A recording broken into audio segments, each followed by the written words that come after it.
Retourne à notre appartement, mon amour. Tu étais trop bouleversé. Cet endroit n'est plus pour toi. Vous êtes-vous déjà demandé quelle pourrait être la pire chose à vivre juste après avoir perdu l'être le plus cher à vos yeux? Pour Inaya, ce fut lorsque son mari, en qui elle avait une confiance absolue, l'a brutalement chassée de sa propre maison, immédiatement après les funérailles de son père. Devant elle, la lourde porte en chêne de la résidence valant des dizaines de millions d'euros s'est refermée violemment, verrouillant ses souvenirs et son avenir. Trahie, dépossédée et seule au cœur du Paris fastueux, cette jeune femme va-t-elle s'effondrer? Ou bien, derrière cette mise en scène cruelle, se cache-t-il un secret encore plus terrifiant que son père avait anticipé? Suivez-nous pour découvrir cette incroyable revanche et Jikai, caché derrière cette porte. N'oubliez pas de cliquer sur « S'abonner » et d'activer la cloche pour ne pas manquer nos histoires les plus captivantes. Dites-nous d'où vous nous écoutez en laissant un commentaire ci-dessous. Le ciel de Paris en ce mois de novembre était d'un gris impitoyable, comme si la ville entière pleurait la perte d'un de ses titans. La pluie fine et persistante tombait en voiles obliques, trempant les parapluies de noir qui s'agglutinaient autour de l'église Saint-Sulpice. Cette cathédrale majestueuse, avec ses tours imposantes et ses façades sculptées par les siècles, semblait elle-même courbée sous le poids du deuil. À l'intérieur, l'air était chargé d'un mélange d'encens et de parfums coûteux, une atmosphère hypocrite où le chagrin se mêlait à l'ambition. Les élites les plus puissantes de la capitale s'étaient remontées rassemblées, des magnates de la finance, des figures politiques voilées de mystère, des célébrités masquées derrière des lunettes sombres. Ils n'étaient pas venus par pur amour pour le défunt, mais pour observer, pour jauger les opportunités que sa disparition ouvrait dans le paysage impitoyable des affaires. Au centre de cette scène funèbre se tenait Inaya Bakayoko, une femme d'une beauté saisissante, avec sa peau d'ébène lisse et ses yeux sombres qui trahissaient une profondeur infinie. Designer d'intérieur talentueuse, elle avait hérité de son père non seulement un empire, mais aussi une force intérieure qu'elle masquait souvent derrière une douceur apparente. Vêtue d'une robe noire élégante signée Chanel, elle serrait un mouchoir dans sa main, essayant de contenir les larmes qui menaçaient Somi de couler. À ses côtés, son mari, Olivier de la Cour, posait une main possessive sur son épaule. Grand, aux traits aristocratiques affinés par des générations de privilèges, il jouait à la perfection le rôle du conjoint dévoué. Ses murmures d'apaisement étaient en doux, presque tendres, mais Inaya sentait une tension sous-jacente, une crispation dans ses doigts qui n'avait rien de réconfortant. Jean-Pierre Moreau, le père d'Inaya, avait été un géant du monde des affaires, un milliardaire visionnaire qui avait bâti un empire dans les hôtels de luxe et les investissements technologiques. Né d'une famille lode et modeste, il avait gravi les échelons par sa seule intelligence, épousant plus tard une femme d'origine africaine, qui lui avait donné Inaya, leur unique enfant. Mais dans cette assemblée, les murmures ne portaient pas sur les accomplissements de Moreau. Non, ils s'attardaient Gandhi sur Inaya, sur sa peau noire qui contrastait avec le blanc immaculé des marbres environnants. Une étrangère dans les héritages français, chuchotait-on derrière les éventails. Comment une femme comme elle pourrait-elle gérer un tel empire? Elle n'a pas le sang bleu, après tout. Ces mots, acérés comme des lames, flottaient dans l'air, atteignant Inaya comme des piqûres d'aiguille. Elle avait toujours su que Paris, malgré sa splendeur, cachait un racisme subtil, un mépris voilé pour ceux qui ne correspondaient pas à l'image idéale de l'élite. Mais aujourd'hui, au milieu du deuil, cela la frappait avec une cruauté renouvelée. Le prêtre, d'une voix monotone, récitait les prières, évoquant la vie exemplaire de Moreau, son legs à la société. Inaya fermait les yeux, se remémorant les moments précieux, les soirées passées dans la bibliothèque paternelle, où il lui lisait des contes africains mêlés à des leçons de stratégie d'affaires, les voyages en Afrique, où elle avait découvert ses racines, les rires se partageaient lors des dîners familiaux. Son père avait été son pilier, l'homme qui l'avait encouragé à poursuivre ses rêves de design, transformant des espaces froids en havres de chaleur. Et maintenant, il n'était plus. Olivier resserra son étreinte, mais son regard balayait la foule, non pas avec tristesse, mais avec une lueur calculatrice, comme s'il évaluait déjà les alliances de potentiel, les parts de marché à saisir. La cérémonie s'acheva sous un silence pesant. Les invités se dispersèrent lentement, échangeant des condoléances murmurées, des poignées de main fermes qui masquaient des tractations futures. Olivier guida Inaya vers la sortie, son bras autour de sa taille, comme un garde-fou. Dehors, la pluie avait redoublé, transformant les pavés en miroirs luisants. Une limousine noire les attendait, son moteur ronronnant doucement. Inaya s'y engouffra, épuisée, le cœur lourd. Olivier s'assit à ses côtés, fermant la portière avec un clic définitif. « Allons au penthouse, ma chérie, » dit-il d'une voix suave. « C'est ce que ton père aurait voulu. Un moment pour nous recueillir en famille. » Le trajet fut silencieux, ponctué seulement par le bruit des essuie-glaces et les klaxons lointains de la circulation parisienne. Inaya regardait défiler les rues, les lumières s'offloussant, des vitrines, les silhouettes pressées sous les parapluies. Le penthouse sur la rue de Rivoli était plus qu'une résidence, c'était le sanctuaire de son enfance, un appartement somptueux donnant sur les jardins des Tuileries, rempli de souvenirs, les tableaux africains accrochés au mur, les meubles qu'elle avait elle-même conçus, les photos de famille immortalisant des instants de joie. Arrivé devant l'immeuble haussmannien, Olivier descendit le premier, tendant la main à Inaya. Mais quelque chose clochait. 2 gardes du corps en costume sombre se tenaient à l'entrée, leurs visages impassibles, leurs postures rigides comme des statues. Olivier sortit une carte magnétique neuve de sa poche, la glissant dans le lecteur avec une assurance déconcertante. La porte s'ouvrit dans un bourdonnement électronique. Inaya fit un pas en avant, mais Olivier leva la main pour l'arrêter. Son sourire s'était effacé, remplacé par une expression froide, calculée. « Attends, Inaya, tu ne peux pas entrer ici, mon amour. Cet endroit doit être scellé pour l'inventaire des biens. Tu es trop ému en ce moment. Retourne à notre appartement. » Les mottes tombèrent comme un verdict implacable. Inaya sentit son monde vaciller. « Scellé ? Mais c'est ma maison. Olivier, qu'est-ce que tu racontes ?» Il se tourna vers elle, les yeux durs. « C'était ta maison. Selon le testament de ton père, je suis désigné pour gérer l'ensemble de l'héritage. Tu es trop fragile pour cela. À partir de maintenant, toutes les décisions me reviennent. Pour ton bien, évidemment. » Il fit un signe aux gardes, qui avancèrent d'un pas, formant une barrière humaine infranchissable. Inaya tenta de protester, mais les mots s'étranglèrent dans sa gorge. Olivier pivota sur ses talons et franchit le seuil, la porte se refermant avec un bruit sourd, comme un cercueil qui se scelle. Dehors, sur le trottoir froid et humide, Inaya resta figée, le choc la traversant comme une lame glacée. Les gardes la regardaient avec un mépris à peine dissimulé. L'un d'eux ricana. « Les personnes de couleur comme vous ne devraient pas rêver de pouvoir.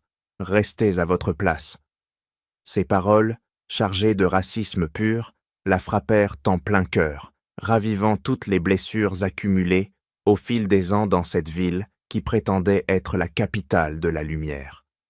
Seule au milieu de Paris, avec la pluie ruisselant sur son visage, mélangeant ses larmes au déluge, Inaya se sentit brisée, trahie par l'homme qu'elle avait aimé, isolée dans une métropole qui la rejetait pour sa peau. Mais au fond d'elle, une étincelle de rage commençait à s'allumer, un feu qui refusait de s'éteindre. Les rues de Paris semblaient s'allonger infiniment sous les pas chancelants d'Inaya, la pluie incessante transformant chaque trottoir en un miroir déformant de sa détresse. Elle avait erré sans but après le choc devant le Penthouse, son esprit engourdi par la trahison d'Olivier, ses oreilles encore bourdonnantes des moqueries racistes des gardes. Finalement, ses pas l'avaient menée vers le quartier du Marais, ce labyrinthe charmant de ruelles pavées et de boutiques de branchés, où elle et Olivier avaient autrefois construit leur nid d'amour.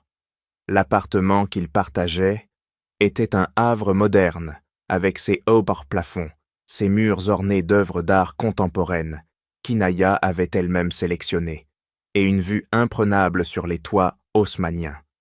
Mais ce soir-là, en poussant la porte de l'immeuble ancien, elle sentit un froid glacial l'envahir. Ce qui avait été un refuge était désormais une prison dorée, un piège tendu par l'homme qu'elle avait épousé. Inaya monta les escaliers en bois, craquant, évitant l'ascenseur pour retarder l'inévitable solitude qui l'attendait. L'appartement était plongé dans une semi-obscurité, illuminé seulement par les lueurs orangées des lampadaires extérieurs filtrant à travers les voilages. Elle alluma une lampe basse, jetant des ombres longues sur les meubles design qu'elle avait créés pour symboliser leur union. Mais maintenant, tout lui paraissait faux, contaminé par le doute. Elle s'effondra sur le canapé en cuir souple, son corps tremblant de froid et d'épuisement. Son téléphone vibra dans sa poche. Un message d'Olivier. « Rentre à la maison et repose-toi. Nous en reparlerons demain. » Ces mots, si anodins en surface, portaient une menace voilée, comme si elle était une enfant récalcitrante qu'il fallait dompter. D'abord, elle tenta de rationaliser. Peut-être s'agissait-il d'un malentendu, d'une clause temporaire dans le testament de son père pour la protéger du deuil. Elle sortit sa carte de crédit et essaya de réserver une chambre d'hôtel en ligne, un endroit neutre pour réfléchir. Mais l'écran afficha un message cruel. Transaction refusée, compte temporairement bloqué sur demande du gestionnaire du patrimoine. Son cœur se serra. Olivier avait déjà étendu son emprise sur ses finances, la coupant de toute indépendance. Elle fouilla dans son sac, trouvant quelques de billets de froissés, à peine assez pour un café. La panique montait, un nœud serré dans sa poitrine. Qui pouvait-elle appeler? Sa mère était décédée depuis des années, et les amis de son père étaient des figures distantes, plus intéressées par les affaires que par les émotions. Inaya composa le numéro de Camille Dubois, sa meilleure amie depuis les années d'études en design. Camille, influenceuse mode aux cheveux blonds, impeccable et au sourire photogénique, avait toujours été là pour les soirées folles et les confidences tardives. Le téléphone sonna plusieurs fois avant que Camille ne réponde, sa voix feignant une inquiétude parfaite. « Inaya, ma chérie, qu'est-ce qui se passe? J'ai entendu parler de la cérémonie, c'était si triste. » Inaya déversa son histoire, les mots se bousculant, le Penthouse fermé, les gardes, la trahison d'Olivier. Camille écouta, ponctuant de « oh non » et de soupirs compatissants. Mais quand Inaya demanda de l'aide, un silence s'installa. « Écoute, Inaya, peut-être qu'Olivier a raison. Tu es en deuil, trop émotive pour gérer tout ça. Et franchement, avec ton background, tu sais, ta peau, tu n'es pas assez raffinée pour naviguer dans ces eaux troubles de l'élite parisienne. Laisse-le s'en occuper, c'est pour ton bien. » Les mots s'y frappèrent comme un poignard. Camille, qu'elle considérait comme une sœur, insinuait que sa couleur de peau la rendait inapte, une étrangère dans son propre monde. Inaya raccrocha, les larmes coulant enfin, brûlantes sur ses joues. Le téléphone sonna à nouveau, Olivier cette fois. Sa voix était mielleuse au début, puis se durcit. « Inaya, arrête tes enfantillages. Ton père m'a choisi parce qu'il savait que tu n'étais pas prête. Tes origines africaines, cette différence, c'est ce qui t'empêche de voir clair. Il ne voulait pas que tu dilapides l'héritage avec tes idées naïves. » Il souligna chaque mot, transformant son mépris racial en une arme affûtée, la réduisant à une femme de couleur, indigne de confiance. Inaya répliqua, la voix tremblante de rage, mais il coupa court. « Reste où tu es, des gardes viendront s'assurer que tu ne fais pas de bêtises. » La ligne se tut, laissant un vide assourdissant. Désespérée, Inaya tenta de contacter d'autres connaissances, un ancien collègue, une cousine éloignée, mais les réponses étaient uniformes. Excuses polies, refus voilés, influencés sans doute par les rumeurs qu'Olivier avait déjà semées. « Désolé, Inaya, ce n'est pas le moment. » Ou pire, avec tout ce qu'on entend sur toi, mieux vaut rester prudent. Paris, cette ville de lumière, se révélait comme un labyrinthe hostile, où sa peau noire était un stigmate, un obstacle insurmontable dans les cercles élitistes. Elle se sentit piégée, surveillée même dans son propre appartement, comme si des yeux invisibles l'observaient à travers les fenêtres. Soudain, un bruit à la porte la fit sursauter. Olivier entra, flanqué de 2 gardes du corps, les mêmes que ceux du Pentus, leur regard froid posé sur elle comme sur une intruse. « Qu'est-ce que tu fais encore debout ?» grogna-t-il, s'avançant avec une assurance menaçante. Inaya se leva, le confrontant du regard. « C'est ma maison aussi, explique-toi !» Mais Olivier explosa, son visage déformé par la colère. « Ta maison, tu n'es qu'une étrangère ici, Inaya, une femme de couleur qui n'appartient pas à notre élite. Ton père le savait, c'est pour ça qu'il m'a choisi. Regarde-toi, avec ta peau qui hurle tes origines inférieures. » Il hurla ces mots devant les gardes, qui ricanèrent, amplifiant l'humiliation. Un des gardes s'approcha, la main levée comme pour la frapper, son poing serré menaçant de s'abattre. Inaya recula, le cœur battant à tout rompre, sentant l'air se raréfier. Elle attrapa son sac et courut vers la porte, bousculant Olivier dans sa fuite. Dehors, la nuit pluvieuse l'engloutit, les rues du marais glissantes sous ses pas précipités.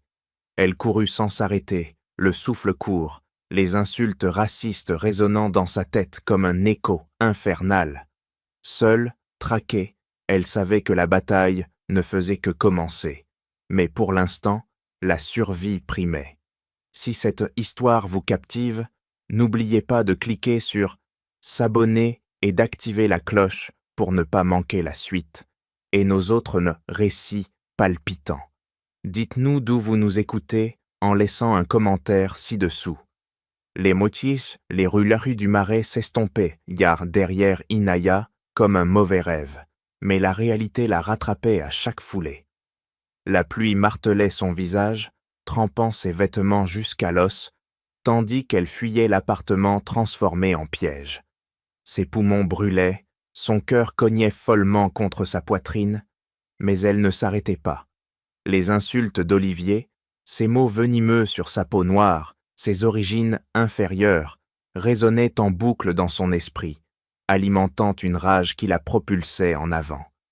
Paris, cette ville qu'elle avait aimée pour sa beauté envoûtante, se révélait désormais comme un labyrinthe hostile, où chaque ombre pouvait cacher un garde envoyé par son mari. Elle bifurqua dans une ruelle étroite, évitant les lumières des réverbères, et finit par s'engouffrer dans le métro, direction la banlieue, loin du centre étincelant où l'élite régnait en maître.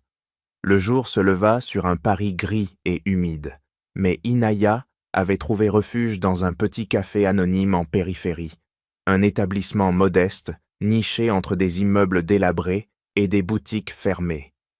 L'endroit sentait le café brûlé et le pain rassis, avec ses tables en formica écaillées et ses chaises bancales.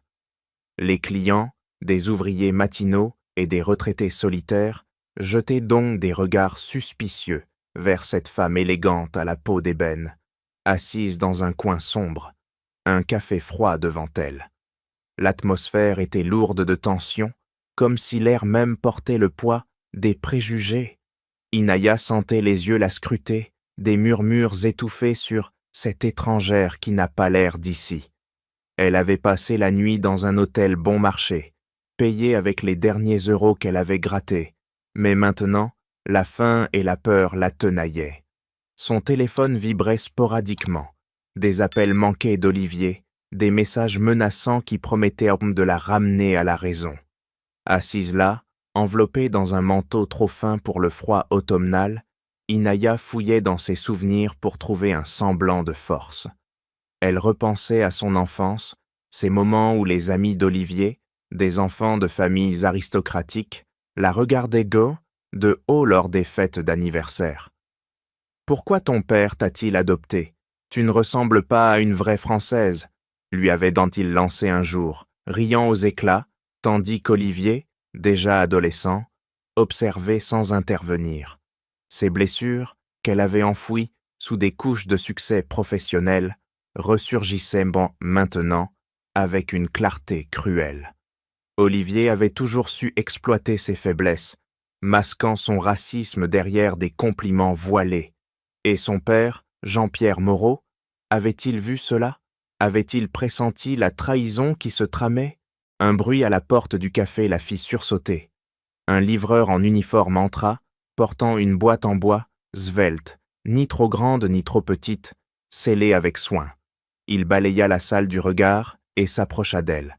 « Madame Bakayoko, un colis pour vous, de la part d'un service de sécurité privée. » Inaya signa d'une main tremblante, le cœur battant. Le livreur partit sans un mot de plus, la laissant seule avec ce paquet inattendu. Elle l'ouvrit précautionneusement, comme si elle manipulait une relique fragile. À l'intérieur, nichée dans un écrin de velours, se trouvait une boule à neige exquise. En la secouant, des flocons tourbillonnaient autour d'une miniature du Grand Palais, ce lieu magique où son père l'avait emmené pour sa première exposition d'art, lui enseignant la beauté du monde malgré les ombres du racisme. Mais ce n'était pas qu'un souvenir. Sous la base, un petit loquet caché révéla un compartiment secret. Dedans, une clé USB en forme de clé ancienne en platine et une carte de visite élégante. Maître Valérie Renaud, avocate spécialisée en droit patrimonial international, Genève. Au verso, l'écriture familière de son père. La confiance se mérite. Les larmes montèrent aux yeux d'Inaya. C'était un message d'outre-tombe, une bouée de sauvetage lancée par l'homme qui l'avait toujours protégée. Elle glissa les objets dans sa poche, sentant une étincelle d'espoir s'allumer au milieu du désespoir. Son téléphone sonna à nouveau. Camille. Inaya hésita, mais répondit, espérant un soutien sincère. « Inaya, où es-tu? J'ai entendu des rumeurs folles. Olivier dit que tu es instable, que ton deuil te rend paranoïaque à cause de, tu sais, ton fond culturel différent. » Camille feignait l'inquiétude, mais sa voix trahissait une curiosité malsaine, comme si elle sondait pour des informations à rapporter. Inaya se raidit, percevant la duplicité. Pendant ce temps, Olivier avait lancé une campagne de diffamation, des articles en ligne, des chuchotements dans les cercles élitistes, peignant Inaya comme une femme émotionnellement fragile, en raison de ses origines africaines, une menace pour l'héritage français. Ces calomnies, amplifiées par les réseaux sociaux, laissaient Inaya encore plus isolée, comme si Paris entier conspirait contre elle. Soudain, un frisson la parcourut. À travers la vitre embuée du café, elle aperçut deux hommes en costume sombre, postés de l'autre côté de la rue, leur regard fixé sur elle. Les sbires d'Olivier. La panique la submergea. Elle paya rapidement et sortit par la porte arrière, plongeant dans les rues étroites de la banlieue. Les pas derrière elle s'accélérèrent, transformant la fuite en une poursuite effrénée. « Hé, toi là, l'Africaine qui fuit comme une voleuse !» cria l'un d'eux, sa voix résonnant dans l'air humide. La foule environnante, des passants curieux, des commerçants, se tourna, certains riant, d'autres lançant des quolibets. « Regardez-la courir, elle pense qu'elle peut s'intégrer ici avec sa peau noire. » Ces moqueries publiques, chargées aussi de racisme brut, la transpercèrent comme des flèches, ravivant les humiliations d'une vie entière. Inaya zigzaga entre les voitures, traversa un parc boueux, son souffle rauque, ses jambes flageolantes. Elle sentait leurs mains presque la frôler, leurs insultes comme un vent glacial dans son dos. Mais elle serra la boule à neige dans sa poche, se rappelant les mots de son père. D'un bond désespéré, elle sauta par-dessus une barrière et se cacha derrière un conteneur à ordures, retenant son souffle tandis que ses poursuivants passaient en jurant.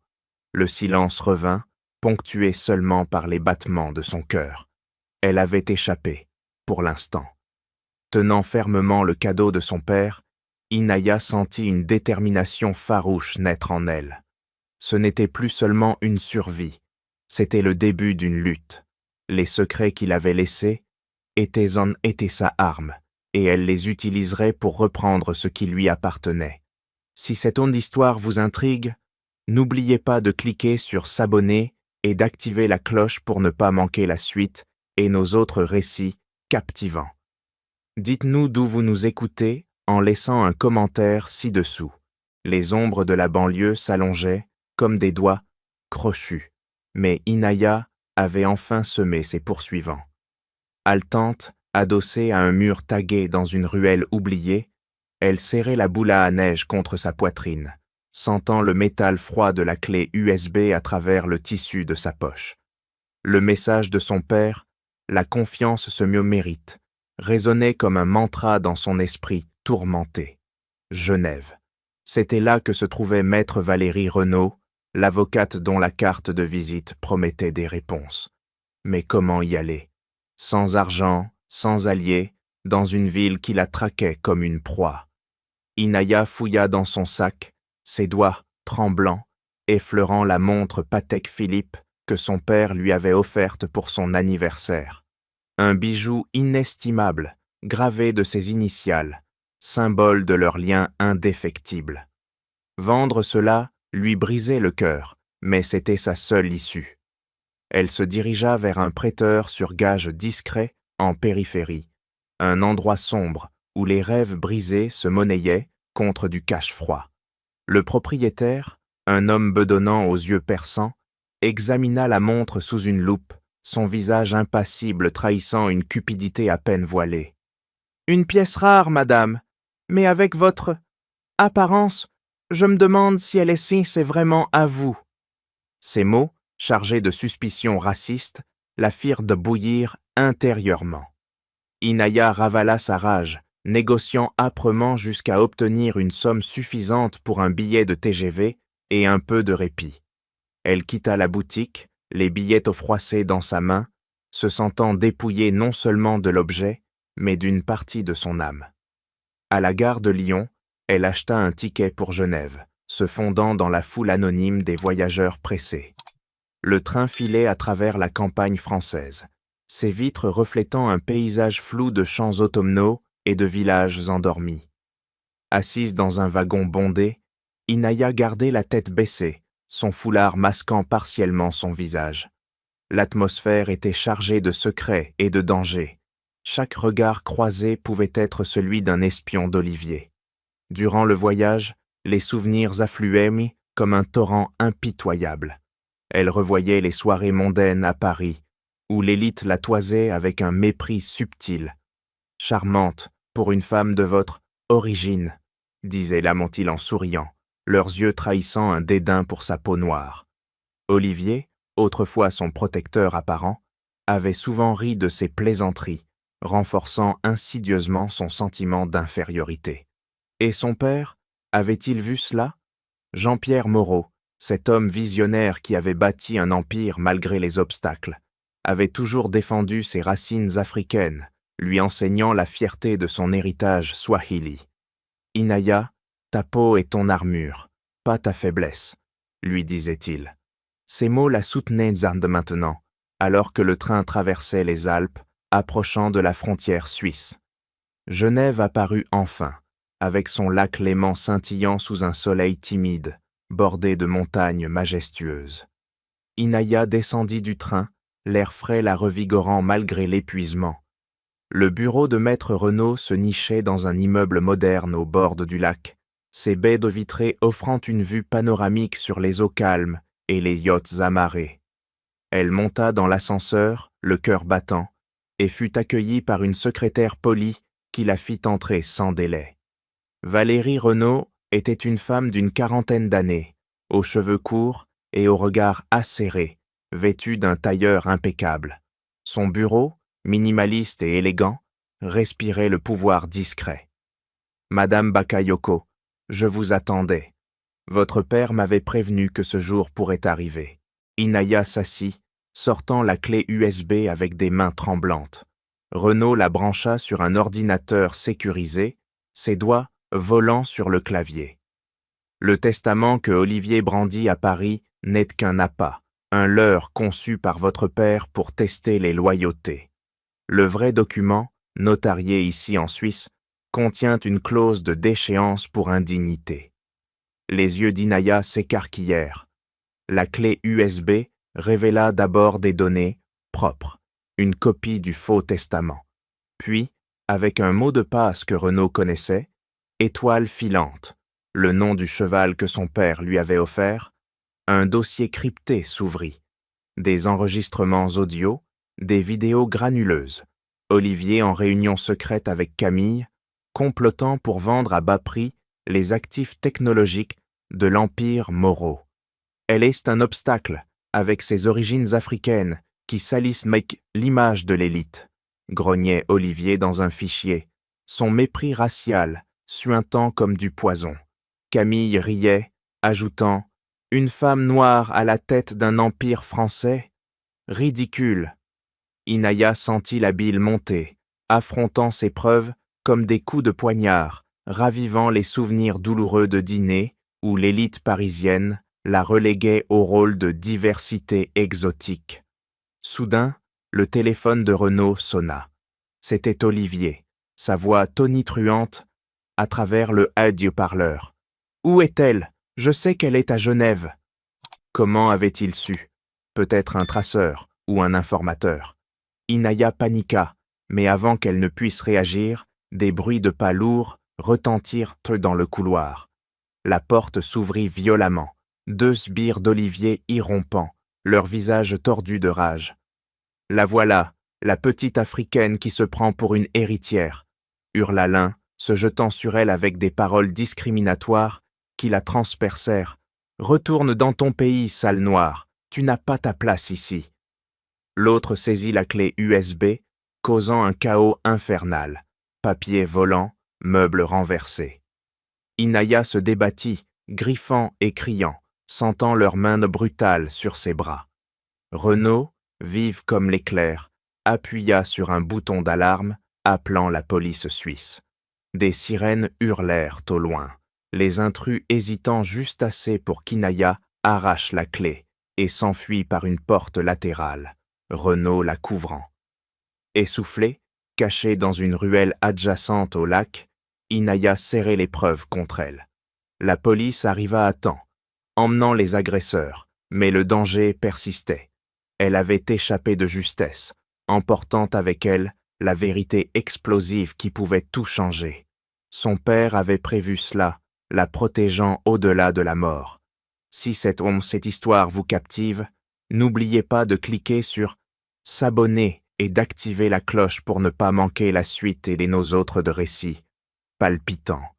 Dites-nous d'où vous nous écoutez en laissant un commentaire ci-dessous. Les rues de Genève, bordées de bâtiments austères et de boutiques luxueuses fermées pour la nuit, offraient un refuge précaire à Inaya. Elle avait fui la ruelle près du lac Léman, le cœur encore battant de l'irruption violente au bureau de Maître Renaud. Les sirènes de police s'étaient éloignées, emportant les sbires d'Olivier, mais la peur persistait, comme un venin dans ses veines. Avec les derniers offrantites suisses pas louis en poche, elle trouva un petit hôtel discret dans un quartier résidentiel, une pension modeste aux murs jaunis et aux meubles usés par le temps. La chambre était exiguë, avec un lit grinçant, une lampe de chevet faiblarde et une fenêtre donnant sur une cour sombre. Inaya verrouilla la porte à double tour, s'effondrant sur le matelas dur, la clé USB serrée dans sa main comme un talisman. L'atmosphère était lourde, imprégnée d'une solitude oppressante, entrecoupés par les bruits lointains de la ville, le ronronnement des voitures, les aboiements sporadiques d'un chien. Ici, loin de Paris, elle pouvait enfin respirer, analyser les preuves que son père avait laissées pour la protéger. Allumant son ordinateur portable, emprunté à l'hôtel, Inaya inséra la clé USB, ses doigts tremblants sur le clavier. Le dossier crypté s'ouvrit sous le mot de passe « étoile filante », révélant un labyrinthe de fichiers audio et vidéo, datés et annotés avec la précision chirurgicale de Jean-Pierre Moreau. Elle cliqua sur le premier enregistrement. La voix d'Olivier, suave et conspiratrice, discutant avec un interlocuteur anonyme. « Nous vendrons la branche technologique à bas prix aux investisseurs asiatiques, peu importe le montant, tant que l'argent atterrit dans nos poches, vite. » Inaya sentit un froid glacial l'envahir, puis vint une vidéo granuleuse, filmée en caméra cachée. Olivier dans un bar sombre de Paris, serrant la main d'un homme au visage émacié, un financier notoire pour ses affaires louches. Moreau était un visionnaire, mais sa fille, avec sa peau noire, elle hésitait le point faible de la famille. Une Africaine à la tête d'un empire français, ça fait tâche, nous l'écarterons facilement. Ces mots, prononcés avec un ricanement méprisant, la transpercèrent comme une lame. Olivier n'avait pas seulement trahi pour l'argent. Son racisme était viscéral, une haine qu'il avait masquée derrière des sourires et des promesses d'amour. Les fichiers suivants révélaient Camille comme complice active. Des messages échangés, des appels enregistrés. Inaya est si naïve, avec ses origines qui la rendent vulnérable. Je l'ai surveillée pour toi, Olivier. Elle ne se doute de rien. Camille, cette amie qu'Inaya avait considérée comme une confidente, avait exploité leur amitié par jalousie pure, utilisant les confidences pour informer Olivier. Des photos volées, des notes sur les habitudes d'Inaya. Tout était là, un dossier de trahison minutieusement compilé. Inaya ferma les yeux, assaillie par des souvenirs de Paris. Les brunchs au Marais, où Camille complimentait sa beauté exotique tout en roulant des yeux derrière son dos. Les soirées où elle insinuait que la réussite d'Inaya n'était due qu'à la diversité à la mode. Et maintenant, la vérité crue. Camille avait vu en elle non une sœur, mais une rivale à abattre, amplifiant le racisme ambiant pour gravir les échelons sociaux. Un conflit intérieur la déchira. Assise sur le lit, les genoux ramenés contre la poitrine, Inaya luttait entre le pardon et la vengeance. Son père lui avait enseigné la miséricorde, rappelant que la haine ne faisait que perpétuer les cycles de douleur. La force vient de la compréhension, pas de la rage, disait-il lors de leur voyage en Afrique, où elle avait vu la résilience de ses ancêtres face à l'oppression. Mais comment pardonner quand le monde entier semblait conspirer contre elle? Les médias parisiens, influencés par Olivier, diffusaient déjà des rumeurs. Une femme de couleur tente de renverser l'élite française, folie ou complot. Des articles en ligne la dépeignaient comme une agitatrice instable, sa peau noire citée comme preuve de son manque d'intégration. L'opinion publique, ce monstre invisible, la crucifiait pour oser défier les privilèges blancs. Inaya pleura, les sanglots étouffés dans l'oreiller, questionnant son identité. Était-elle condamnée à être l'étrangère éternelle dans la ville des Lumières? Pourtant, la rage l'emporta, une flamme qui consumait le doute. Elle devait rassembler plus de preuves, transformer ses fichiers en armes irréfutables. Son téléphone vibra, un message de Camille. « Inaya, où es-tu? Je m'inquiète. Rencontrons-nous à Genève. Je sais que tu y es. Laisse-moi t'aider. » Un piège évident, mais une opportunité. Inaya répondit, fixant un rendez-vous dans un café discret près de la gare Cornavin. La nuit passa en un tourbillon d'insomnie, entre analyse des fichiers et flashbacks de trahison. Le lendemain, sous un ciel plombé, Inaya arriva au café, un enregistreur dissimulé dans sa poche. Camille l'était là, élégante dans son manteau chic, un sourire faux plaqué sur le visage. « Ma pauvre, Olivier dit que tu dérailles à cause de ton deuil et de tes origines qui te rendent paranoïaque. » Camille s'approcha, sa voix mielleuse se muant en venin. « Abandonne, Inaya. Une femme noire comme toi n'a pas sa place dans cet empire. Tu es un point faible, une tache sur le nom Moreau. Laisse-nous gérer, et peut-être qu'on te jettera des miettes. » Les mots, chargés de racisme virulent, firent bouillir le sang d'Inaya. Elle riposta, exigeant la vérité, mais Camille se leva, les yeux flamboyants de haine. « Tu crois pouvoir nous arrêter? Tu n'es qu'une immigrée déguisée en héritière. » La dispute dégénéra en bagarre. Camille saisit un couteau à beurre sur la table, le brandissant comme une arme, son visage déformé par la fureur. Inaya esquiva, renversant des chaises dans un fracas assourdissant. Les clients hurlèrent, le patron appela la police, mais Inaya tint bon, bloquant les coups avec un bras, activant discrètement l'enregistreur. « Oui, j'ai comploté avec Olivier. Il te hait pour ta peau, et moi aussi. Tu nous voles tout !» cria Camille, confessant tout dans sa rage. Inaya la repoussa enfin, la faisant trébucher sur une table, juste avant que les serveurs n'interviennent. Essoufflée, blessée à l'épaule par une égratignure, Inaya s'enfuit avec l'enregistrement. Une preuve irréfutable, un aveu qui renforçait son arsenal. De retour à l'hôtel, elle sut que la vengeance n'était plus une option, mais une nécessité. Son père l'avait armée, elle honorerait son legs en combattant. Les lumières de Paris scintillaient comme des étoiles moqueuses alors qu'Inaya rentrait dans la capitale, le train de Genève la déposant à la gare de Lyon, sous un ciel crépusculaire. Elle avait passé les heures du voyage à peaufiner son plan, les preuves néides gravées dans son esprit comme des cicatrices indélébiles. L'enregistrement de la confession de Camille, ces mots haineux sur sa peau noire, ce complot avoué dans un accès de rage, était la pièce maîtresse, complétant les fichiers de son père. Maître Renaud l'avait aidé à contacter une équipe juridique discrète, des avocats suisses et français, prêts à frapper fort. Inaya n'était plus la fugitive traquée. Elle était une guerrière armée, prête à transformer sa douleur en justice. Mais le doute la rongeait encore. Paris, cette ville qu'il avait si souvent rejetée pour sa couleur, la croirait-elle? Ou la verrait-on comme l'étrangère audacieuse osant défier l'élite blanche? L'hôtel Ritz, bastion de l'opulence parisienne, se dressait place Vendôme comme un palais impérial, ses façades ornées de dorures et de marbre poli. Ce soir-là, la grande salle de bal avait été transformée en arène médiatique pour la conférence de presse d'Olivier de la Cour. L'atmosphère était électrique, tendue par l'ambition et les enjeux colossaux. Des caméras ronronnaient, des journalistes griffonnaient sur leurs carnets, tandis que l'élite, magnates de la finance, célébrités et politiciens, s'installaient dans des fauteuils en velours. L'air embaumait le parfum coûteux et le café noir, masquant une avidité palpable.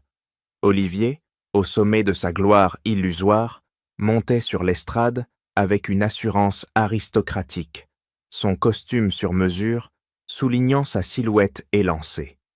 Derrière lui, un écran géant affichait le logo du groupe Moreau, symbole d'un empire qu'il croyait sien. Camille, assise au premier rang, croisait les jambes avec élégance, son sourire triomphant comme une dague affûtée. Elle portait une robe rouge sang, un choix provoquant qui hurlait sa confiance en la victoire. Olivier tapa sur le micro, sa voix résonnant avec une autorité feinte. Il commença son discours, annonçant avec emphase son plan de restructuration audacieux pour le groupe Moreau. Vente d'actifs technologiques à des investisseurs étrangers, réorganisation des hôtels de luxe pour maximiser les profits.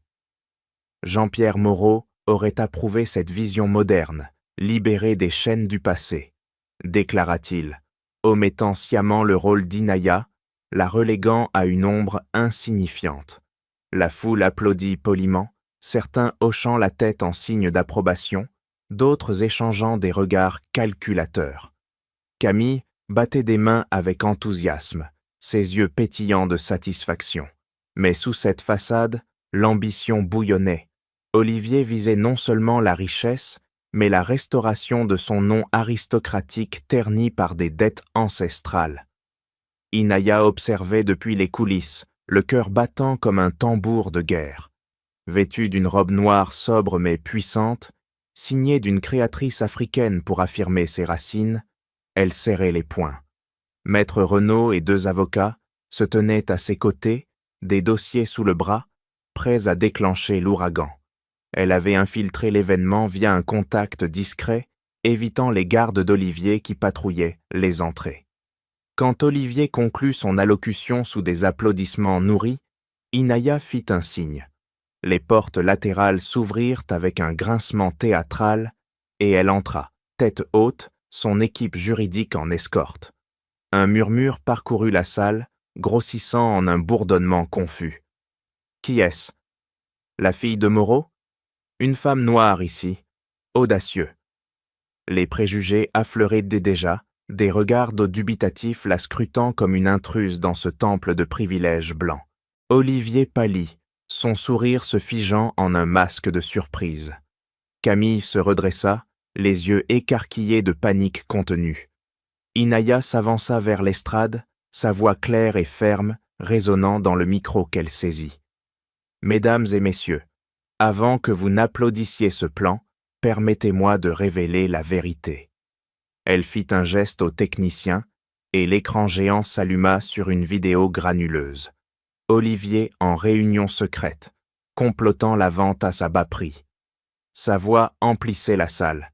Inaya est un obstacle avec ses origines africaines qui salissent marron, l'image de l'élite. Puis vint l'audio de Camille. Une femme noire à la tête d'un empire, ridicule. Et enfin, l'enregistrement de leur bagarre, à Genève, les aveux haineux de Camille explosant comme une bombe. La discrimination raciale, crue et explicite, était mise à nu. « Retourne dans ton pays, sale noire !» La foule réagit avec un mélange de choc et de scepticisme. Des murmures hostiles s'élevèrent. C'est une manipulation, une étrangère qui veut tout prendre. Des journalistes, influencés par les rumeurs d'Olivier, questionnaient sa légitimité, leur biais des raciales affleurant dans leurs regards. Inaya sentit la salle se diviser, certains doutant d'elle pour sa peau, la voyant comme une agitatrice plutôt qu'une victime. Mais les preuves s'enchaînaient, implacables, documents falsifiés, transferts bancaires illicites, tout pointant vers un complot motivé par la cupidité et le racisme. Olivier reprit le micro, son visage rouge de fureur. « C'est un mensonge. Cette femme, avec sa peau qui hurle ses origines inférieures, est instable, une étrangère indigne de l'héritage français. » Il hurla ses insultes devant les caméras, déclenchant un chaos, huée de la foule, flashs aveuglants, chaises renversées. Camille se leva, criant des accusations similaires, son masque tombant pour révéler une haine viscérale. La salle bouillonnait, des partisans d'Olivier avançant vers l'estrade, menaçants. Inaya recula légèrement, mais tint bon, son regard d'acier fixé sur son ex-mari. « Vos mots vous condamnent, Olivier. Le monde voit maintenant qui vous êtes. » Soudain, les portes s'ouvrirent à nouveau. La brigade financière, alertée par Maître Renaud, irrompit, uniforme sombre et badge luisant. « Olivier Delacour, Camille Dubois, vous êtes en état d'arrestation pour fraude, détournement et conspiration. » Les policiers les saisirent, Olivier se débattant comme un animal laculé, hurlant des imprécations racistes qui ne faisaient qu'aggraver son cas. Camille pleurait, son élégance brisée, traînée vers la sortie sous les flashs frénétiques. La foule, stupéfaite, se tut progressivement, les preuves ayant convaincu même les plus sceptiques. Applaudissements sporadiques éclatèrent, des journalistes se tournant vers Inaya avec un respect nouveau. Elle avait gagné, transformant l'humiliation en triomphe, sa peau noire devenant symbole de résilience face à l'oppression. Si cette histoire vous intrigue, n'oubliez pas de cliquer sur s'abonner et d'activer la cloche pour ne pas manquer la suite et nos autres récits captivants. Dites-nous d'où vous nous écoutez en laissant un commentaire ci-dessous. Les mois suivants, la révélation au Ritz s'était écoulée comme un tourbillon, transformant le chaos en une renaissance méthodique. Paris, cette ville impitoyable qui avait tant de fois tenté de la briser, se dressait maintenant sous un nouveau jour. Du haut du bureau le plus élevé du groupe Moreau, perché au sommet d'une tour de verre et d'acier surplombant la Seine, Inaya observait l'aube naissante. Le soleil timide perçait les nuages, inondant la capitale d'une lumière dorée, symbolisant un espoir retrouvé. Les toits haussmanniens scintillaient, les ponts arqués comme des veines pulsant de vie, et au loin, la tour Eiffel se profilait comme un gardien silencieux. Quelques mois après l'arrestation d'Olivier et de Camille, Inaya avait repris les rênes de l'empire de son père, non comme une héritière fragile, mais comme une dirigeante inébranlable. L'atmosphère du bureau était un mélange de modernité et de souvenirs, murs tapissés de plans d'hôtels luxueux qu'elle avait redésignés, écrans affichant des données en temps réel, et sur le bureau massif en chêne, la boule à neige de son père, un rappel constant de son legs. Inaya, vêtue d'un tailleur sur mesure, aux motifs inspirés de l'art africain, présidait une réunion du conseil d'administration.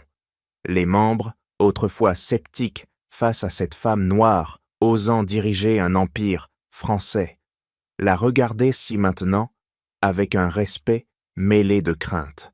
Elle avait purgé les traîtres, renforcé les alliances loyales et stabilisé les finances chancelantes. Mais son vrai coup de maître était la création du Fonds Moreau, un fonds d'investissement audacieux dédié aux startups technologiques dirigées par des femmes, avec une priorité absolue pour les entrepreneuses de couleur.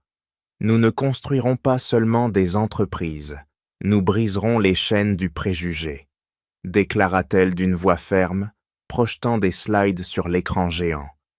Des projets innovants défilaient, une app de réalité augmentée pour l'éducation en Afrique, une plateforme d'IA éthique gérée par des femmes noires à Paris. La salle applaudit, mais Inaya savait que la bataille n'était pas gagnée. Les médias, encore imprégnés de racisme résiduel, publiaient des articles insinuant « Une héritière africaine peut-elle vraiment préserver l'essence française de Moreau ?» Ces attaques, subtiles comme des poisons, ravivaient même ses doutes, mais elle les transformait en carburant, changeant progressivement les perceptions par des actions concrètes, partenariats avec des associations antiracistes, discours inspirants qui mettaient en lumière les talents ignorés. Pourtant, un fantôme persistait, Olivier. Emprisonné dans une cellule froide de la santé, il n'avait pas renoncé. Inaya reçut une demande de visite, un piège qu'elle accepta, sentant le besoin de clore ce chapitre. La prison, avec ses murs gris et ses grilles cliquetantes, exhalait une odeur de désespoir et de métal rouillé. Escortée par des gardes impassibles, elle entra dans la salle des visites, séparée d'Olivier par une vitre épaisse. Il apparut, amaigri, ses traits aristocratiques émaciés par les mois de détention, mais ses yeux brûlaient encore d'une haine farouche. « Inaya, tu crois avoir gagné? Cet empire n'est pas pour toi. Une femme comme toi, avec ta peau qui pue l'Afrique, souillera tout, » cracha-t-il à travers le combiné, sa voix un venin distillé. Il la menaça, appels anonymes, rumeurs relancées depuis sa cellule, alliés cachés prêts à saboter. « Tu es une étrangère, une imposture. Paris te rejettera, comme elle l'a toujours fait. » Inaya sentit la rage monter, un feu intérieur qu'elle avait appris à maîtriser. Elle se pencha vers la vitre, son regard d'acier transperçant le sien. « Olivier, tes mots ne me touchent bien plus. Ma peau n'est pas une faiblesse. C'est ma force, forgée par des ancêtres qui ont survécu à pire que tes complots dominables. Tu as tenté de me briser parce que tu craignais ce que je représente, le changement, la diversité qui enrichit au lieu de diviser. Elle évoqua les preuves accumulées, les aveux qui l'avaient ayant condamnée, et pour la première fois, elle vit la peur dans ses yeux, non pas de la prison, mais de son pouvoir à elle. Ton racisme t'a aveuglé, et maintenant, il t'enchaîne. Olivier frappa la vitre, hurlant des insultes. « Sale noire, tu paieras !» Les gardes intervinrent, le traînant hors de la salle, ses cris s'évanouissant comme un écho vaincu. Inaya quitta la prison la tête haute, le poids du passé s'allégeant enfin. Cette confrontation n'était pas une fin, mais un catalyseur, affirmant sa puissance issue de ses origines, transformant les blessures en armure impénétrable. De retour au bureau, Inaya prépara l'annonce publique du fonds Moreau. Une conférence de presse fut organisée dans l'atrium du siège social, baigné de lumière naturelle, avec des journalistes du monde entier. L'atmosphère était chargée d'anticipation, des caméras bourdonnant, des flashs prêts à capturer l'instant. Inaya monta sur l'estrade, tenant la boule à neige comme un totem. Aujourd'hui, nous honorons l'héritage de Jean-Pierre Moreau, non par la préservation du statu quo, mais par l'innovation inclusive. Le Fonds Moreau investira dans les voies marginalisées, priorisant les femmes de couleur qui portent Yoy, l'avenir. Elle détailla les premiers projets, des start-up prometteuses menées de par des entrepreneuses noires et asiatiques, défiant les normes élitistes. La foule, initialement sceptique, fut conquise. Applaudissements tonitruants, questions enthousiastes, soutien affluent sur les réseaux. Des figures influentes, une ministre, une tech milliardaire, la félicitèrent publiquement, marquant un tournant. Inaya, debout sous les projecteurs, sentit les chaînes du racisme se fissurer, son action changeant non seulement son destin, mais celui de milliers d'autres. Assise seule plus tard, contemplant Paris depuis sa fenêtre, Inaya secoua la boule à neige, observant les flocons tourbillonner autour du Grand Palais. Son parcours, de l'isolement à l'autonomie, de la trahison à la victoire, était achevé. Elle n'était plus la victime. Elle était l'héritière, la visionnaire, prête à écrire les chapitres suivants avec une force inébranlable. Si cette inouïe histoire vous a captivé, n'oubliez pas de cliquer sur « S'abonner » et d'activer la cloche pour ne pas manquer nos autres récits palpitants. Dites-moi d'où vous nous écoutez en laissant un commentaire ci-dessous. Quel voyage intense, n'est-ce pas? L'histoire d'Inaya, pleine de trahisons, de luttes et de triomphes, nous rappelle que la force vient de l'intérieur, même face aux injustices les plus cruelles. Qu'en avez-vous pensé? Partagez vos réflexions dans les commentaires ci-dessous. Votre avis compte énormément pour nous. Un immense merci de nous avoir suivis dans cette aventure. N'oubliez pas de cliquer sur « S'abonner » et d'activer la cloche pour ne pas manquer nos prochaines histoires captivantes. À très bientôt pour une nouvelle épopée.